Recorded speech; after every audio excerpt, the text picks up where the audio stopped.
My Botox has prevented me from squinting, but I would squish all of my face together and suggest that, I don't know that I agree. Good morning, good afternoon, and good evening to all you customer success professionals. We are back with another episode of the CS Hotline, where we're answering your burning questions about the customer success profession.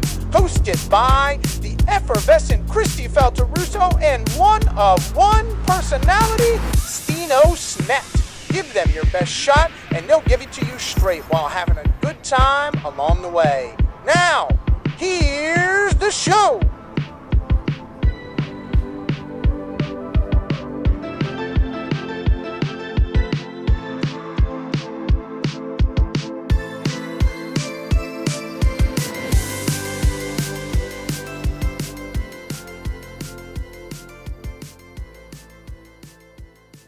Hi everyone, and welcome back at a new episode of the Customer Success Hotline. It's the third episode, and I'm still here with my bestie co-host, Kristi. Hi, Kristi. Hi, Stino. We are here to get into so much goodness. If folks have not gone and listened to our first two episodes, we have covered so many cool topics. We talked about how to build and forge relationships with executives when somebody transitions out of the business. We talked about managing expectations with leadership, which I think we came to a pretty solid conclusion at the end of that episode. So if you have not gone and listened to those two episodes, I highly encourage you to go listen to them. We think we answered the questions. I'm confident that we, if not, got super close, but they were really interesting and had lots of information. So if you have not gone and listened to our first two episodes, please go ahead and check those out. Stino, what are we talking about today? Well, as we decided, we're just like taking one question each episode because we want to be can't do like more than one. One, because we're very chatty, and two, we want to be very mindful, very demure. Very demure. Not like those other girls. Those were not very cutesy. Anyway, today's question is from my CSM, one of the tools that I'm using, which I thought was super mindful and super cutesy. And her question, so bear with me, it's a long one.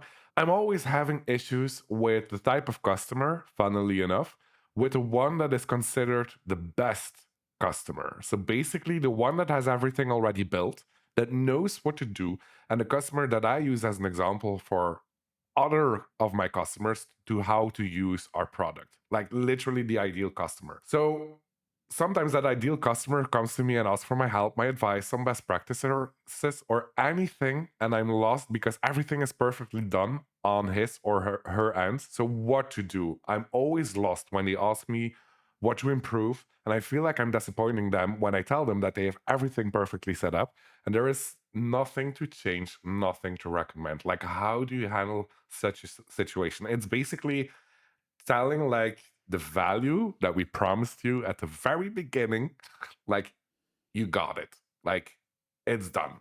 Like, is it okay not to say like you've reached the maximum return on investment that you can have in a product, or is that not done? Like, I would dare to say like, you're there, it's good, you're there, keep on pushing.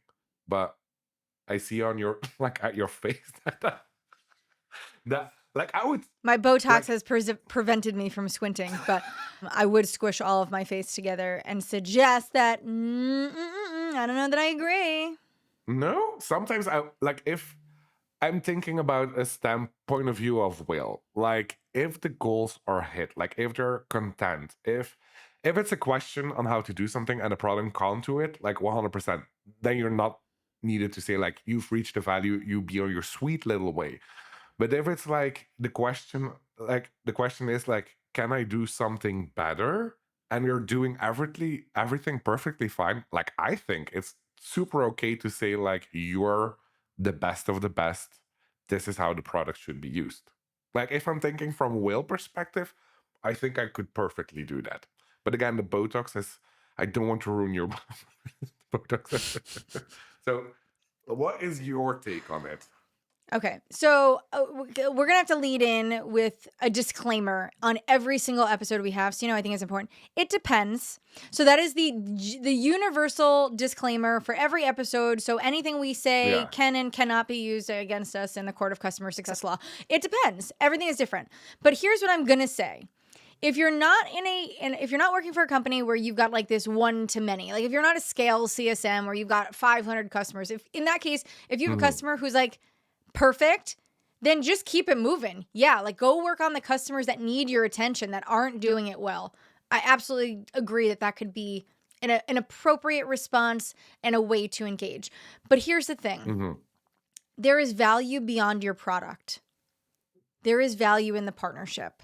And I feel like as CSM, sometimes we lose sight of that.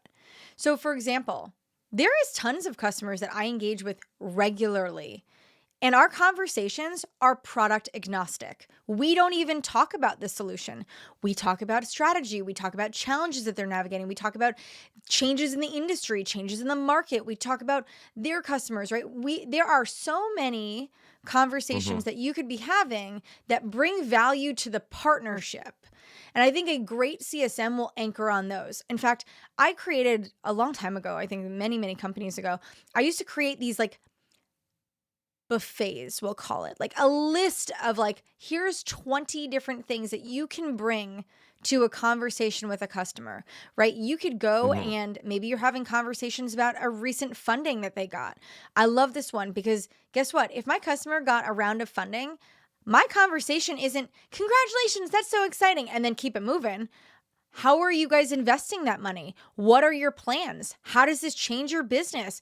Are you thinking about M&A? Are you hiring? Are you like a great CSM is using all of the information that they have to Hmm. strengthen their partnership and the dialogues that they're having.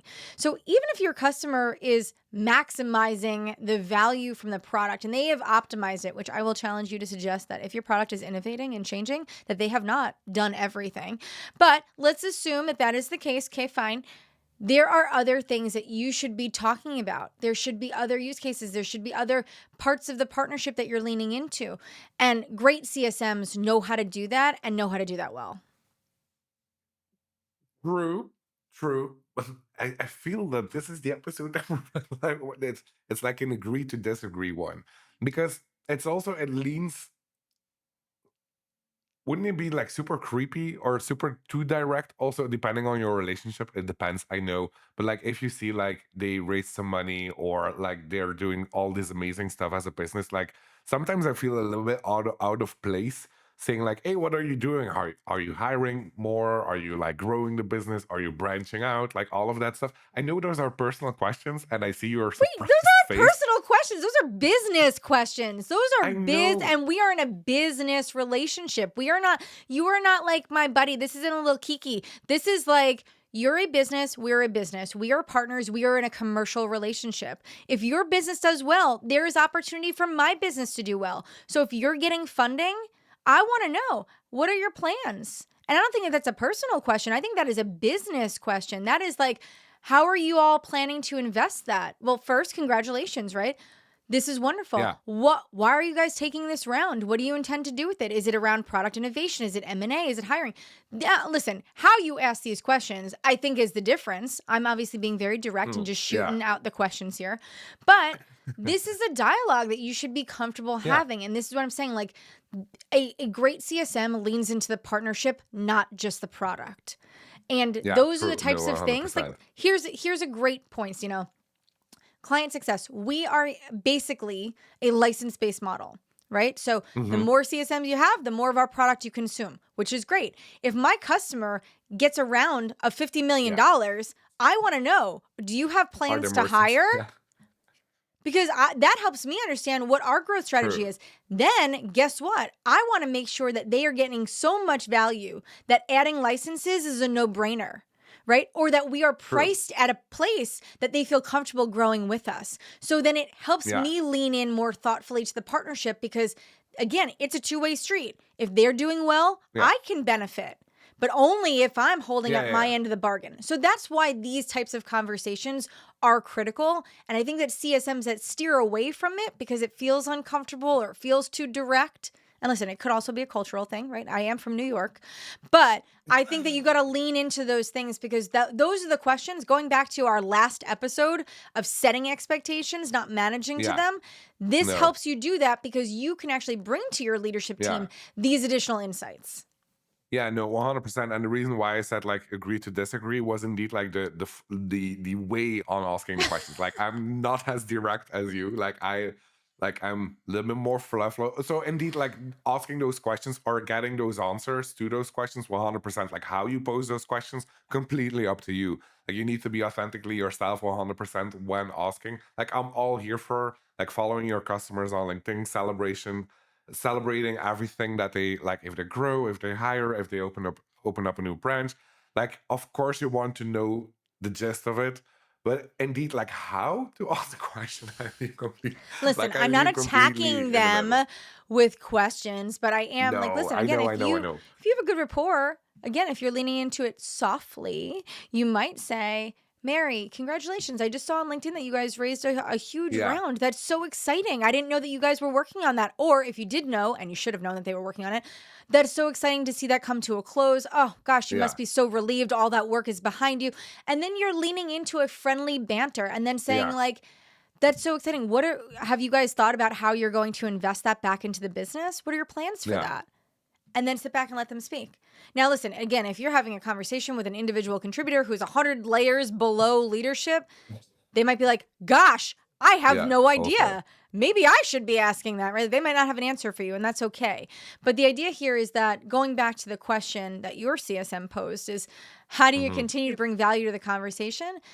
It's just by using the opportunity that you have to have a dialogue that goes beyond that because everything can and should come back to the product and to the partnership, but these Yeah, different pathways to having appropriate discussions could actually lead you into uncovering new opportunities because Sino, if Whale just yeah, raised $100 million, guess I will what, be your gone. CSM, well, I didn't say you raised 100 million. You didn't win the lotto in this scenario. You just now No, you have more yeah, work to do. That's what I gave you. I didn't give you money, I gave you more work.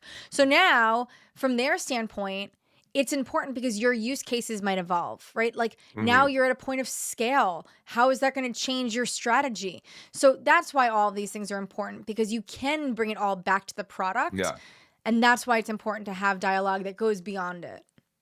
I can totally follow on that, especially if you're like maxim the value out of the product.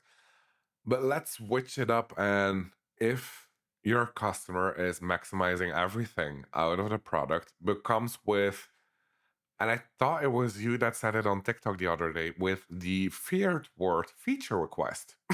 Like Oh, I saw it on my yes. TikTok. Yeah, it's dirty word. Dirty word. That was It's a a TikTok I dirty did. word. Yes. But like, how like everything the customer is like spewing out to you and be like, okay, we do this, I have this idea, I have this idea. Like I have sometimes the same, like I get tired of saying like we will be looking into that without using the word feature request because sometimes okay, it is a feature request, but like you said It's a on the feature TikTok, idea. It's a feature it's idea. They are not it's requesting an it. ID. They are Yeah. sharing their idea. We have to unpack what kind of level of priority it is for the partnership. Hmm. But To do the request. But like I can understand the person that asked the question 100% that if you keep on saying the same thing like thank you so much for this ID, we will take it to the product team, thank you so much for this ID, because at the end of the day, like that part isn't driving value for your partnership. The product is, but the relationship becomes like under pressure mhm. because like you said, it's like you need to leverage both, not only the value of the Yeah. product but also the value of your relationship. Like how will you handle that? Because to be honest, I'm stuck with that as well. Like I have a couple of customers where I'm tired just saying like, good, yeah, good ID, good ID, good ID. But these are the metrics you're using. Will super good. Like this is the money you save. Good ID. Good. Like I'm stuck as well. Like I've tried various things, but like every time they come back with a new ID, I need to have a new approach. Like there isn't an approach that you can like use over and over again. Like I'm ran out of ideas. Like please sensei, Okay. teach me. So on our last episode, we talked about being proactive, right? Just like how you lean into Yeah. different partnerships and especially with leadership. So in this case, what I love to do is make sure that my customers are very clear on our vision and our strategy, and to the extent that I can share thematically our roadmap. And so what this enables me to do is back into, that's a wonderful idea. I know that we talked about some other ideas that you've had in the previous sessions that we've had together. However, as I shared with you, right, this is our product strategy and this is the vision and the direction that we're going, and here's where we're making these investments. So I, as your CSM, I'm going to keep continuing to add these to our log, and as it's appropriate and product sees that there is alignment here, we'll get those added, right? But right now, I do want to just be super transparent that this is the direction we're heading, and a lot of the things that you're recommending, they're great, they're valid, and I understand your use cases. I don't know how soon we'd be able to get those into the queue. And so Yeah. I want you to feel comfortable continuing to bring your great ideas to the table, because this is how we get better. But I also want to be transparent with you in making sure that you know the direction that we're headed as a vendor, right? And so like, I think it's a little bit of like, how do you set expectations back with them? The more proactive I am with helping my customers understand the direction we're going in as a business, I can't always use that as a mechanism to control the conversation and say, listen, I showed you, we're going A, B, and C, and you're recommending X, Y, and Z. So while I Yeah. love these ideas, they're just not aligned with the direction that we're going. Now, here's the thing. And this is why this is so super important. I talked about this in my TikTok. You have to understand, though, the impact of those ideas on their business. Now, if your customer Yeah. is saying, oh my gosh, you know what? That purple button would be killer if it was yellow. Said no one ever. But let's just say that they want the button. Like, that is I cool, would say. Bob. I really appreciate that. Like, yes, I know you love yellow. But like, that's okay. You can keep the purple button. Like, we move on. Like, okay. It is not Yeah. prohibitive, right? Now, if your customer comes to you and tells you, you don't have an integration or a way for me to ingest my data from my CRM, let's just say, and that is mission critical for them to use your technology, that is prohibitive. That is a blocker. That customer will churn. Your job as Yeah. the CSM is to understand the impact to their business, get an understanding of the use cases, get all the details, and then bring that back to product. And your job as a CSM is to manage that up with your leadership team, who is actively meeting with the product team so that they can consider where that gets landed. So the thing is, your customers are always going to have ideas. They will never have a shortage of ideas, especially if they're using your product. They're in there all day, every day. They know the best and worst of your product intimately. Yeah. And they're always thinking about their workflows and their use cases. And listen, I use my own product every day. I probably have more feature ideas than anybody. So I get that. But It's true. at the end of the day, if it's not prohibitive or if it doesn't increase value so significantly, you have to manage those expectations. And so I think that's the difference between what is the conversation you're having. Obviously, you don't want to just tell them every time, oh, great idea, and then keep it moving. Dig into it, do that discovery, Yeah. understand the impact, and then have also, I recommend the business conversation of, if I build that, what commitment are you making to the partnership? Yeah. Because I'll tell you, that has gotten me in a lot of trouble. I have built a lot of tech only to have customers churn. And then on the flip side, if we don't build that, is that detrimental to our Yeah. partnership? I need to understand that, right? Are you going to leave us if that is not something you have? And I need to understand that in a very real way. And I don't want people calling bullshit on this. Like, I don't want people bluffing. But like, if that is prohibitive and you cannot use our solution and all the 18,000 workarounds I gave you, if you can't do what you need to do, what's the impact? I need to understand that too. And like, this goes back to just having the tough conversations with our customers. And sometimes you don't hear them anymore. They're like, oh, well, if Well, you that's can't the other tell thing. me It's like about it- you risk it because your customers might stop sharing ideas and feedback because they Yeah. know that your response is cool. Thanks. That's great. True. Like, the thing is, what I've been testing out, and I can't say yet if it's working or not, but it leans into the more working and not the non-working way. It's like partnering up with product. What we've done is just having this in like huge feedback call where we can just invite any customer and like drop their product IDs. Because in that way, we're still a small startup. Like, I can't say yeah. like for It like a company depends. like Go Client back to Success, it like depends. Yeah. it like completely depends. But like the startup that we are at Whale, like, it still would be able to work. Right. Like, because our CPO, like, we're a small team, right? Like, and that is super fun to do 30 minutes. And instead of me doing the discovery, it's my CPO that Yes. does the discovery. And that is really, it's a fun way because I don't put my relationship online. My clients can directly talk with the one that is like the building the strategy for the product. So it's a cool idea and it seems to be working. So I will give you that. So if you're working at a small company or medium-sized company and you have the bandwidth to do so, like definitely try that out because it's been the most fun for the customers that are like at max volume and be given a direct line to product leadership. Because indeed, like you said, no one wants to hear, oh my God, this is so good. Like, bravo to you. You're one of our top customers. Like, if you give them another direction Yep. and give them a way to play with the big league and be like, okay, this is our CPO. Like, let's go over feedback that you want. Like, that would be also super fun. Like, it is super fun for us. But I can't imagine that for someone with client success that you don't want to hop on a call with the CPO. Well, That is actually, not possible. I will say our product leader is probably the most engaged product leader I've ever worked with in my professional career. Speaks to our customers all the time. But here's what I would say to your point, because I love that idea, and I think leaning into your customers it's a game changer for the partnership. I do really think Yeah. that there's a huge benefit to it.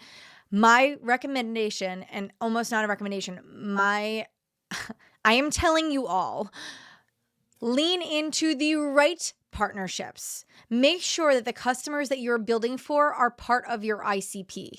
Because I've also seen that Yeah. backfire where you're inviting the wrong customers. Like, listen, if you're a company and you know that you have strong use cases for like healthcare and finance, don't take your ed tech customer and start building product for them if that's not the route you're going. So lean into Yeah. the right customers, right? Think about who you're inviting to those conversations, because if that dialogue is feeding Yeah. your future and feeding your roadmap, you better believe that it is so important that you have the right conversations with the right people at the right companies that are participating in that. So that would be my only caveat to that. It's easy to say, hey, you're a great customer, you're getting a lot of value, I'm going to invite you to this conversation. But if if that's not your ICP, if they're an SMB company and you're building enterprise software, do not invite them. It's not the right motion for the business. True. No, true. Like, sorry, it's Yeah. And then like think about it, right? Because the I know wheels that are you turning. want to do that. You want to invite all these customers. Yeah. But here's the thing, at the end of the day, if that customer is getting maximum value and that is your additional way to like build them into the partnership is invite Hmm. them to that conversation. But if they are not the right ICP, it Yeah. doesn't make sense to do that either, you know? So No, well, you yeah. just got to At be the end of the day, it thoughtful doesn't. about who you're building for in that case. True, but also it depends. Like, it always Don't comes build for back the to wrong depends. customer. What we can't No, I'm just not be saying here that. to Okay. I'm What are you not saying saying? that. Stino, tell me. But if but if you are still at a startup, like, to be honest, we're not struggling to find our ICP. Like, now that feedback is 100% valid. Like, I would say to our product team as well, like, let's build for our ICP. But 3 years ago, when I first started out, and Will were like 1 year well, Oh, Will listen, was one yes. year If in. you're a Yeah. baby company, like if you're early in your company's Yeah. journey, lean into all the customer feedback. Yes, I agree with that. But when you get to a place when you Yeah. know who you're building for, that is where you have to be more thoughtful, because I have seen that Yeah. go terribly wrong. And then what happens is you're inviting customers to be part of these conversations. They think you're Mm-hmm. going to build something for or with them, and then you Mm-hmm. don't. And then they're wondering, why did I just waste all my time? Why did I get True. on Yeah. these Yeah. Yeah. calls? That's the other thing, Mm-hmm. right? So you risk Yeah. it, Yeah. actually, you put the partnership at greater risk by thinking you're Yeah. doing something helpful The favor. because it backfires, because you're like, oh, sorry. It's tough. But I think all in all, if you have such a perfect customer, you shouldn't be disappointed. Like, there are always ways to feel that, like, feel them valued, and that is indeed, like you said in the beginning of this episode, is more that relationship. Don't forget about relationship. The product is one side, relationship is another side, and the thing is also, if you're like developing your product even further, like if there is a new feature released, they're not Right, that that's my perfect point. anymore. I mentioned that, right? Like, so there's no Yeah. way I mean, not we're all in SaaS. I don't know. For those of us in SaaS, right? Like, you're building and innovating often. And so many Yeah. folks, they follow Agile, right? Like, let's just say minimally once a month, your Mm-hmm. product has changed. Make Mm-hmm. sure that your customer understands how to use that. Now, it might not be new functionality, right? It could be a new feature. It could be something small, but if it Yeah. changes their workflow, if it changes how they do something, it Mm-hmm. helps drive efficiency. There's value to that. So even though your customer might be using a lot of your software strategically, helping enhance their workflow to drive efficiency and productivity just by small feature enhancements adds value. So there should always-ish be something to talk about when it comes to your Yeah, product. 100%. And now I think, came to think of it, I had a conversation with a customer literally yesterday. And I was also asking them, like you said, like, what are just the business goals? Listen to their business goals, whether that they raise money or not. Just ask them, like, hey, what is the journey looking like as a business for the coming 6 months? And then yesterday, like they said, like, hey, we're building out this entire work field training, and we don't think that Will would like be able to help with it. I was like, fuck that, we can like that. Even though that the Yeah. numbers say that they're super good, they get every value out of it, which was hearing that they're going into that other direction, just like talking the banter that we had with our customer, give me another opportunity. So it's a little bit of a full circle moment that indeed like relay on the relationship. And people that say that you can't be friends or can't be personal with your clients. I have customers that have been some of my best friends. I have Same. old customers from years and years and years ago that I still talk to. I think it varies for everybody. The level, I think you lean into the relationship your customers want to have with you. Yeah, 100%. Like, and I will ask that question for our next episode. I will just submit a question. Okay, you Can submit you your be questions, friends? and then Can you what can we be? That would actually be a good can you one. be friends with your CSMs? All right, Stino, do you think we answered Yeah. the question? Again, I'm like, really, I think we did. Let me. Well, I think I think we did. Like, first of all, like, don't be disappointed whatsoever. Like, I think we Yeah. started with that, Yeah, don't and that feel there like was there's not always, that you can't bring value. I think it's like, right? yeah, Think outside of the product also. I think was a big recommendation there. Or and just beyond the already product. thinking that you would be disappointing already means that you already are doing a lot for that customer. So if you say like, I'm always lost when you ask me to do improve of if I want to share best practices, the fact that you already go above and beyond to share best practices, the fact that you already go above and beyond to do those best practices give you already the best value out of your relationship, because that means that your customer knows that they can rely on you for literally everything. So, and then take really Kristi's advice to heart, rely on that relationship, use that as a tipping point, because the customer at the end of the day relies on you so much because they've been asking you those best practices, those ideas. So then tip over the scale like a real Libra and use the relationship to your advantage. See, I think we gave great advice in this episode. I think there was a lot of good stuff in this one. So hopefully people can go and listen and unpack Yeah. this a bit.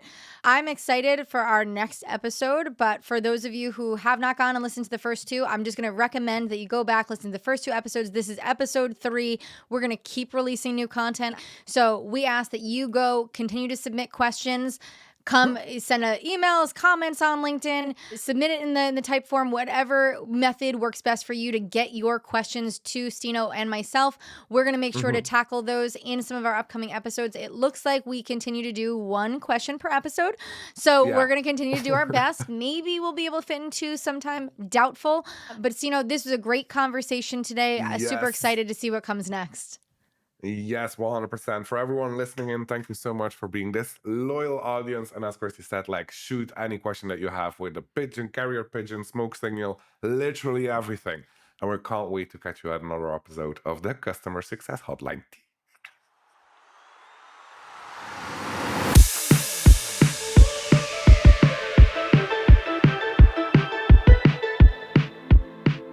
You've been listening to the Customer Success Hotline, produced by Lifetime Value Media and a member of the Lifetime Value Media Network. Visit the show at lifetimevalue.link/CSH for links to each episode, show notes, and instructions on how to submit your burning question.